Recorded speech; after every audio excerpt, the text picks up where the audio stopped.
சிங்கம் தான் காட்டுக்கு ராஜா அப்படின்னா, இல்ல புலி சிங்கத்தை விட சிறந்தது அப்படின்னும், சிங்கம் என்ன மனிதரை மாதிரி யோசிச்சா ஆட்சி செய்து அப்படின்னு சிலர் சொல்லுவாங்க. ஆனால் இப்ப நான் சொல்ல போற சிங்கம் இந்த வார்த்தைக்கு 100% பொருந்தும். கிங்ஸ்கர் அப்படிங்கிற ஒரு சிங்கம் 20 வருஷத்துக்கு முன்னாடி கென்யால வாழ்ந்த ஒரு சிங்கம். ஏகப்பட்ட உடல் காயங்களோடு உலா வரவும் இத பார்த்த ஆராய்ச்சியாளர்கள் இந்த சிங்கத்தை ஆராய்ச்சி பண்ணி பார்த்துட்டு மிரண்டு போயிருக்காங்க.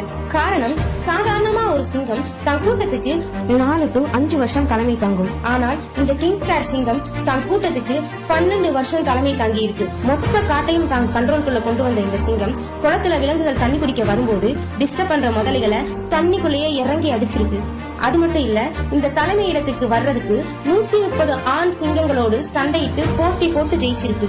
இரவுல விலங்குகளை தூங்க விடாம தொந்தரவு பண்ற கழுதை புலிகளை துரத்தி பிடிச்சு தனி சிங்கமா 400 கழுதை புலிகளை கொன்று போட்டிருக்கு இந்த கிங்ஸ்காட். இப்ப சொல்லுங்க, காட்டுக்கு ராஜா யாரு?